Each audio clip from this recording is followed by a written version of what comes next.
Assalamualaikum warahmatullahi wabarakatuh.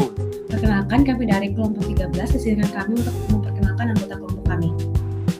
Oke ya, pertama nama saya Putra Bagus Setiawan dengan NIM 626104066263. Oke, selanjutnya saya Altaf Dilaninanda dengan NIM 626104066264. Baik, untuk yang ketiga, perkenalkan nama saya Arifana Sabrina dengan NIM 626104066265. Dan yang terakhir, saya Claudia Sabrina Emily Putri dengan NIM 626040666266. Baik, terima kasih. Selamat menonton. Sebagai bagian dari kelompok 12 akan memulai presentasi dengan materi The External Environment. 1. Pengertian Organization Environment. Organization Environment adalah lingkungan organisasi. Ialah seluruh faktor di luar maupun di dalam organisasi yang dapat mempengaruhi kegiatan, keputusan, dan pencapaian suatu tujuan. Lingkungan organisasi terdiri dari 1. Test environment, 2. General environment, 3. Internal environment. Selain itu, terdapat organization ecosystem, yaitu hubungan dan ketergantungan antara organisasi dengan berbagai pihak di sekitarnya. 2. Task environment. Task environment adalah faktor yang berhubungan langsung dengan kegiatan sehari-hari organisasi. Terdiri dari 1. Customer atau pelanggan. Pihak yang membeli atau menggunakan produk atau jasa perusahaan yang memahami kebutuhan, selera, gaya hidup, dan daya beli pelanggan agar produknya dapat dinikmati. Yang kedua, kompetitor atau pesaing. Perusahaan lain yang bersaing mendapatkan pelanggan. Persaingan dapat terjadi dalam harga, kualitas, inovasi, pelayanan, dan promosi. Yang ketiga adalah supplier atau pemasok. Pihak yang menyediakan bahan baku dan sumber daya yang dibutuhkan perusahaan. Gangguan pemasok dapat menghambat produksi di berbagai produk atau jasa. Supply chain adalah jaringan pihak yang terlibat dalam proses penyediaan produk sampai ke konsumen. Salah satu dari dalam supply chain adalah just in time atau JIT, yaitu persediaan datang sesuai kebutuhan sehingga biaya penyimpanan dapat dikurangi. D adalah labor market atau pasar tenaga kerja. Lingkungan yang menyediakan tenaga kerja bagi organisasi. Perusahaan membutuhkan pekerja yang memiliki keterampilan, pendidikan, produktivitas, dan kemampuan menggunakan teknologi. Yang ketiga adalah general environment. General environment adalah faktor yang tidak selalu berpengaruh langsung terhadap kegiatan sehari-hari, tetapi memberikan dampak besar terhadap organisasi dalam jangka panjang. Terdiri dari 6 dimensi. Apa aja itu? 1. Internasional, berkaitan dengan perdagangan, kondisi ekonomi global, hubungan antar negara, pemasok dan pesaing asing, serta perubahan kebijakan negara lain. Yang kedua adalah teknologi, berkaitan dengan pengembangan teknologi seperti internet, e-commerce, AI, otomatisasi, dan pembayaran digital. Teknologi dapat meningkatkan efisiensi, tetapi perusahaan yang tidak beradaptasi akan dapat tertinggal. Yang ketiga adalah socioculture, berkaitan dengan nilai, norma, kebiasaan, gaya hidup, demokrasi, dan perilaku masyarakat. Perubahan sosial dapat mengubah kebutuhan konsumen. Yang keempat adalah ekonomi, berkaitan dengan kondisi ekonomi seperti inflasi, pengangguran, pendapatan, daya beli, suku bunga, dan pertumbuhan ekonomi. Kondisi ekonomi mempengaruhi kemampuan konsumen untuk membeli produk. Yang kelima adalah legal political, berkaitan dengan hukum, peraturan, kebijakan pemerintah, pajak, upah minimum, ketenaga kerjaan, perlindungan konsumen, dan izin usaha. Yang keenam adalah natural, berkaitan dengan kondisi alam dan sumber daya seperti air, energi, iklim, serta bencana alam. Perusahaan perlu memperhatikan sustainability atau keberlanjutan lingkungan. Yang keempat adalah organisasi ekosistem. Organisasi ekosistem adalah sistem yang terdiri dari berbagai pihak yang saling berhubungan dan bergantung dalam lingkungan bisnis. Pihak tersebut meliputi 1. Perusahaan, 2. Pelanggan, 3. Pemasok, 4. Pesaing, 5. Distributor, 6. Tenaga kerja, dan 7. Pemerintah. Hubungan tersebut dapat berupa transaksi, pertukaran informasi, sumber daya, maupun kerjasama. Yang kelima adalah internal environment. Internal environment adalah faktor yang berada dalam organisasi yang terdiri 1. Employees, karyawan yang menjalankan kegiatan organisasi, kemampuan, motivasi, dan produktivitas mereka mempengaruhi keberhasilan perusahaan. Yang kedua adalah manajemen. Pihak yang mengatur organisasi melalui perencanaan, pengorganisasian, pengarahan, dan pengawasan. Yang ketiga adalah corporate culture. Nilai, kebiasaan, dan cara bekerja yang berkembang dalam organisasi dan mempengaruhi perilaku karyawan. Yang keenam adalah hubungan antar lingkungan. Task general dan internal environment saling berhubungan. Contohnya, perkembangan teknologi, munculnya e-commerce, pelanggan berbelanja online, lalu perusahaan membuat layanan digital, dan membutuhkan karyawan yang menguasai teknologi. Setelah itu, manajemen akan mengubah strategi. Artinya, perubahan pada general environment dapat mempengaruhi task environment dan akhirnya berdampak pada internal environment. Ketujuh adalah perubahan lingkungan dan adaptasi. Lingkungan organisasi selalu berubah dan dapat menghasilkan 1. Opportunity atau peluang, kondisi yang dapat dimanfaatkan untuk mengembangkan organisasi. Yang kedua adalah threat atau ancaman, kondisi yang dapat menghambat atau merugikan organisasi. Karena itu, organisasi mampu beradaptasi terhadap perubahan, misalnya melalui penjualan online, pembayaran digital, layanan pesan antar, dan teknologi kerja. 8. Contoh Josto Walls Corporation. Josto menghadapi berbagai lingkungan organisasi. 1. Task environment, yaitu pelanggan menginginkan produk berkualitas dengan harga kompetitif. Yang kedua, pesaing seperti Walmart, Amazon, dan Sam's Club. Yang ketiga adalah pemasok menyediakan berbagai produk. Yang keempat, tenaga kerja mendukung kegiatan operasional. Contoh yang kedua adalah B, general environment. General environment meliputi teknologi melalui e-commerce, kondisi ekonomi mempengaruhi daya beli. Yang ketiga, perubahan sosial mempengaruhi kebutuhan konsumen. Yang keempat, peraturan pemerintah mempengaruhi kegiatan bisnis. Yang kelima, kondisi internasional mempengaruhi operasi di berbagai negara. Inti dari materi yang saya bacakan adalah organisasi tidak dapat berdiri sendiri. Keberhasilannya dipengaruhi oleh pelanggan, pesaing, pemasok, tenaga kerja, teknologi, ekonomi, sosial budaya, hukum, politik, kondisi internasional, dan lingkungan alam.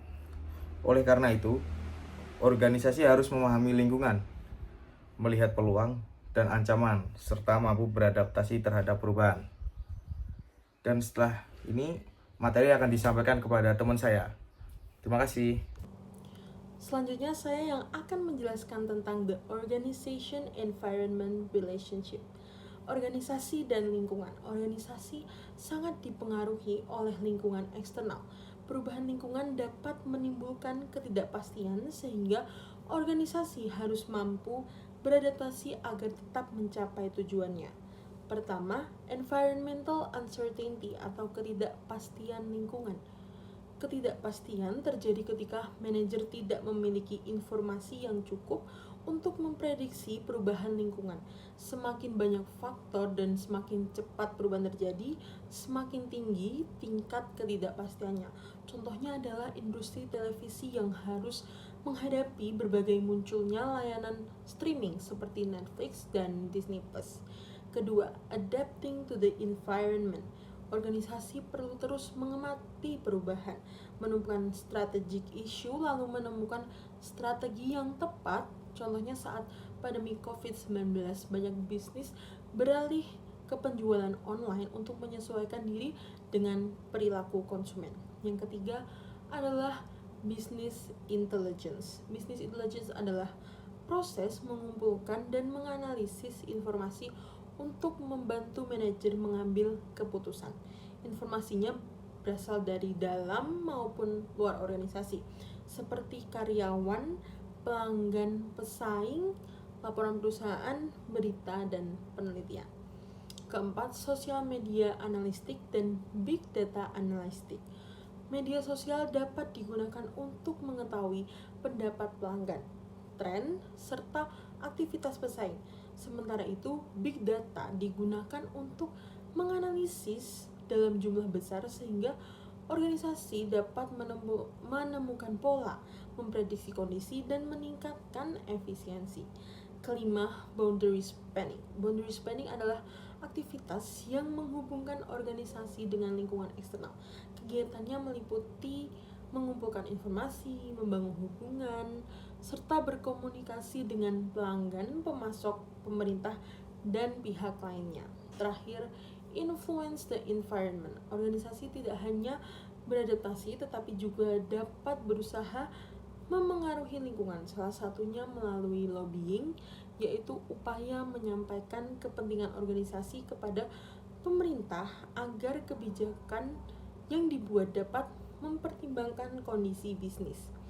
Kesimpulannya, organisasi harus mampu memahami, beradaptasi, dan berinteraksi dengan lingkungan dengan memanfaatkan informasi, teknologi, dan hubungan eksternal. Organisasi dapat menghadapi perubahan dan tetap mencapai tujuannya. Oke, selanjutnya saya akan membahas materi yang nomor 3, yaitu the internal environment corporate culture, atau dalam bahasa Indonesia berarti lingkungan internal dan budaya perusahaan. Dalam pembahasan ini saya akan menjelaskan pengertian internal environment corporate culture dan unsur budaya perusahaan, tingkat budaya perusahaan, contoh penerapannya, toxic culture, serta hubungan antar lingkungan internal dan lingkungan eksternal. Pertama, kita akan membahas internal environment. Internal environment atau lingkungan internal adalah unsur yang berada di dalam batas-batas organisasi dan dapat mempengaruhi bagaimana organisasi menjalankan aktivitasnya. Dalam materi draft, lingkungan internal mencakup beberapa unsur, terutama employees, management, and corporate culture. Employees merupakan orang-orang yang bekerja dalam organisasi. Manajemen berkaitan dengan bagaimana organisasi diarahkan dan dikelola, sedangkan corporate culture biasanya terkait dengan nilai keyakinan dan norma yang dimiliki bersama dalam anggota organisasi. Jadi sederhananya, kalau external environment berasal dari luar organisasi, maka internal environment berasal dari dalam organisasi. Selanjutnya adalah corporate culture atau budaya perusahaan. Corporate culture merupakan kumpulan nilai keyakinan, pemahaman, dan norma yang dimiliki oleh sebuah anggota organisasi. Secara sederhana, corporate culture dapat diartikan sebagai how we do things around here. Artinya bagaimana orang-orang di dalam organisasi melakukan sesuatu.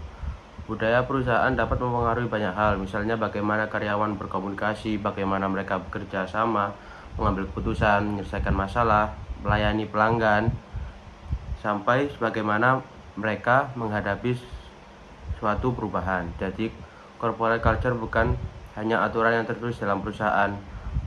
Budaya juga dapat terlihat dari kebiasaan, perilaku, cara berkomunikasi karyawan, dan cara karyawan bekerja sehari-hari. Lalu mengapa corporate culture penting? Corporate culture penting karena budaya dapat mempengaruhi perilaku dan kinerja anggota organisasi. Budaya yang sesuai dengan strategi perusahaan dapat membantu menciptakan karyawan dengan komitmen dan bekerja sama dengan tujuan yang sama. Sebaiknya budaya yang tidak sesuai dapat menjadi hambatan. Jika perusahaan memiliki budaya yang terlalu kaku dan tidak terbuka terhadap perubahan, karyawan mungkin akan kesulitan beradaptasi. Selanjutnya kita masuk ke unsur-unsur corporate culture. Ada 5 unsur yang dapat membantu kita memahami budaya perusahaan ditujukan dalam organisasi, yaitu simbol, stories, heroes, slogan, and ceremonies. Pertama, simbolis atau simbol. Simbol adalah sesuatu yang memiliki makna khusus bagi anggota organisasi. Contohnya ada logo, seragam, misalnya kantor, tata ruang kerja, atau penghargaan tertentu. Hal tersebut menjadi simbol bahwa perusahaan menghargai komunikasi, keterbukaan, dan kerjasama. Yang kedua adalah stories atau cerita. Stories merupakan cerita mengenai pengalaman atau kejadian dalam organisasi yang sering diceritakan kembali. Misalnya contoh seorang karyawan yang berhasil memberikan pelayanan yang luar biasa kepada pelanggan. Cerita tersebut dapat menunjukkan perusahaan bahwa menghargai customer service dan kepuasan pelanggan menjadi nomor 1. Yang ketiga adalah herois atau pahlawan. Herois adalah orang-orang yang dianggap sebagai contoh atau panutan karena memiliki perilaku atau pencapaian yang sesuai dengan nilai perusahaan. Seorang karyawan juga bisa menjadi seorang hero apabila menunjukkan integritas, prestasi, kerjasama, atau kontribusi yang luar biasa. Yang keempat adalah slogan. Slogan adalah kalimat singkat yang menggambarkan nilai atau prinsip perusahaan. Misalnya, slogan yang menekankan inovasi, kualitas, kepuasan pelanggan, atau kerjasama. Slogan ini membantu meningkatkan anggota organisasi mengenai nilai yang ingin diterapkan pada sebuah perusahaan. Yang kelima adalah, dan yang terakhir, seremonis atau seremoni. Seremoni merupakan kegiatan atau acara khusus yang memiliki makna bagi organisasi. Contohnya adalah acara penghargaan karyawan, perayaan ulang tahun perusahaan, penyambutan karyawan baru, atau pemberian penghargaan atas pencapaian tertentu. Kegiatan ini dapat menjadi memperkuat hubungan antar anggota sekaligus memperkuat nilai perusahaan. Yang kelima adalah corporate culture juga dapat dipahami melalui 3 tingkat atau level of corporation culture. Pertama adalah artifact. Artifact merupakan bagian budaya yang dapat dilihat secara langsung. Contohnya pakaian, tata ruang kantor, simbol, slogan, atau organisasi, dan pola perilaku. Yang kedua adalah express value, yaitu nilai-nilai yang secara sadar dinyatakan oleh organisasi. Misalnya, perusahaan mengatakan bahwa mereka menjunjung tinggi inovasi, kerjasama, kejujuran, atau pelayanan pelanggan. Yang ketiga adalah underlying consumption and deep belief, merupakan tingkat budaya yang paling dalam. Nilai yang keyakinan tersebut adalah tertanam yang begitu kuat sehingga anggota organisasi kadang tidak lagi menyadari secara sadar. Selanjutnya adalah hubungan antara internal environment dan external environment. Walaupun corporate culture berada di dalam organisasi, budaya tersebut tetap dipengaruhi oleh perubahan yang terjadi di lingkungan eksternal. Misalnya perkembangan teknologi. Ketika perkembangan teknologi berkembang dengan cepat, perusahaan membutuhkan karyawan yang mampu belajar dan beradaptasi. Karena itu, perusahaan dapat membangun budaya yang lebih terbuka terhadap perubahan, pembelajaran, dan inovasi. Jadi, internal environment dan external environment saling berhubungan. Organisasi harus mampu menyesuaikan budaya internal dengan perubahan lingkungan agar tetap efektif dan kompetitif. Sebagai kesimpulannya, the internal environment corporate culture menjelaskan bahwa lingkungan internal merupakan bagian penting dalam sebuah organisasi. Corporate culture merupakan kumpulan nilai, keyakinan, pemahaman, atau norma yang dimiliki sesama anggota organisasi. Budaya perusahaan dapat dilihat melalui simbol, stories, herois, slogan, dan seremonis. Selain itu, budaya juga memiliki tiga tingkat, yaitu artifact, express value, serta underlying consumption and deep belief. Corporate culture juga memberikan dampak positif apabila budaya tersebut mendukung kerjasama, komitmen, inovasi, dan kemampuan beradaptasi. Namun, apabila budaya yang berkembang bersifat negatif, terdapat muncul toxic culture yang menyebabkan konflik, stres, ketidakbahagiaan, dan penurunan produktivitas. Oleh karena itu, perusahaan yang membangun budaya yang sehat dan sesuai dengan strategi organisasi serta perubahan lingkungan eksternal dengan corporate culture yang baik, organisasi tidak hanya dapat menciptakan lingkungan kerja yang lebih positif, tetapi juga meningkatkan kemampuan organisasi dalam mencapai tujuannya. Semoga penjelasan ini dapat membantu kita bahwa sebuah keberhasilan organisasi bukan hanya dipengaruhi oleh faktor dari luar, tetapi bagaimana orang-orang di dalam organisasi berpikir, bekerja, dan berinteraksi satu sama lain. Oke, sekian dari penjelasan saya. Baik, selanjutnya adalah tentang interpreting and shaping organizational culture, yaitu bagaimana budaya organisasi dapat dipahami dan dibentuk melalui berbagai elemen. Pertama, organizational culture adalah kumpulan nilai, keyakinan, norma, dan pemahaman yang dimiliki bersama oleh anggota organisasi. Budaya ini dapat terlihat dari perilaku anggota organisasi dan cara mereka bekerja. Ada 5 elemen utama yang dapat menggambarkan budaya organisasi. Pertama adalah simbol, yaitu benda, tindakan, atau kejadian yang memiliki makna tertentu dan menunjukkan nilai organisasi. Yang kedua adalah stories atau cerita, yaitu kisah nyata yang sering diceritakan dalam organisasi untuk menyampaikan nilai dan memberikan contoh perilaku yang diharapkan. Yang ketiga adalah heroes atau pahlawan, yaitu orang yang menjadi teladan karena mencerminkan karakter dan nilai organisasi. Contohnya adalah Steve Jobs, dianggap sebagai figur yang mewakili kreativitas, inovasi, keberanian mengambil resiko, dan keunggulan di Apple. Yang keempat ada slogan, yaitu kalimat singkat yang menggambarkan nilai utama perusahaan. Slogan membantu karyawan dan pelanggan memahami prinsip yang ingin diterapkan organisasi. Yang kelima, seremonis atau upacara, yaitu kegiatan khusus yang direncanakan untuk merayakan pencapaian, menghargai anggota, dan memperkuat hubungan serta nilai dalam organisasi. Jadi kesimpulannya, budaya organisasi bukan hanya berupa aturan tertulis, tapi juga dapat terlihat melalui simbol, cerita, tokoh teladan, slogan, dan kegiatan khusus. Semua elemen tersebut membantu organisasi membangun dan memperkuat budaya yang sesuai dengan nilai dan tujuannya. Baik, setelah materi sebelumnya dijelaskan oleh rekan saya, izinkan saya untuk menjelaskan mengenai corporate culture. Corporate culture adalah nilai, keyakinan, dan juga karakteristik yang dimiliki oleh bersama anggota. Budaya ini kemudian mempengaruhi bagaimana karyawan bekerja, berinteraksi, dan juga mengambil keputusan. Setiap organisasi memiliki kebudayaan berbeda, kemudian karena budaya harus disesuaikan dengan lingkungan, strategi, dan juga tujuan organisasi. Terdapat 2 dimensi dari corporate culture, yaitu ada strategic focus yang pertama, yang dimana strategic focus terdiri dari 2 juga, yaitu external dan juga internal focus. External focus adalah organisasi yang lebih berorientasi pada pelanggan, pasar, kompetitor, dan juga lingkungan di luar organisasi. Sedangkan untuk internal focus lebih berorientasi pada karyawan, kondisi di dalam organisasi. Dimensi kedua adalah need of environment, yang terdiri dari flexibility and stability.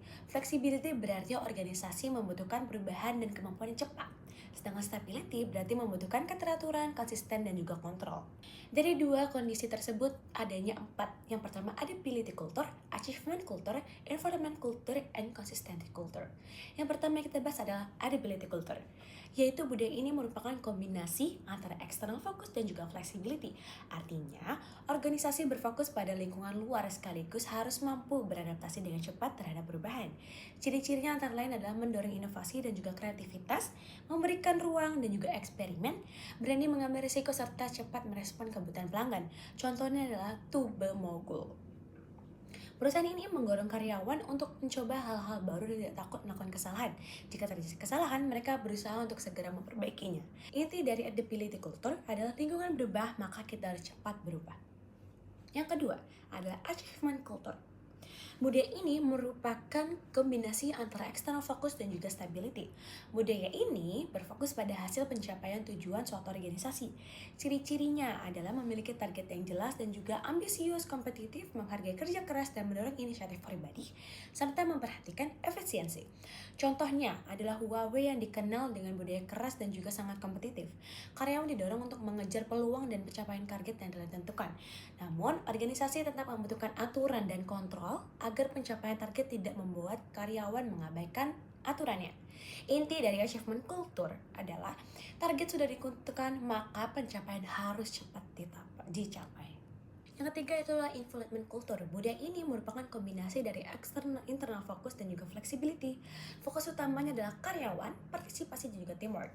Organisasi berusaha meningkatkan kemampuan beradaptasi dengan melibatkan orang-orang yang ada di organisasi. Ciri-cirinya yaitu memperhatikan kebutuhan karyawan, mendorong partisipasi, membangun teamwork dan cooperation, serta memberikan kesempatan kepada karyawan untuk menyampaikan pendapat. Contoh adalah Four Seasons Hotel. Perusahaan menerapkan sistem Golden Rule, yaitu memperlakukan karyawan sebagaimana perusahaan ingin karyawan memperlakukan pelanggan. Dengan ini, karyawan merasa lebih dihargai dan akan terdorong untuk memberikan pelayanan yang terbaik. Inti dari influence culture adalah libatkan dan hargai karyawan, maka teamwork akan menjadi lebih kuat. Yang terakhir adalah consistency culture.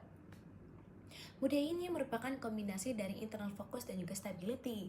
Fokusnya adalah pencapaian stabilitas, keteraturan, dan juga konsisten dalam organisasi. Ciri-cirinya yaitu memiliki aturan dan prosedur yang jelas, disiplin, kontrol, dan keteraturan, serta cara kerja yang sistematis.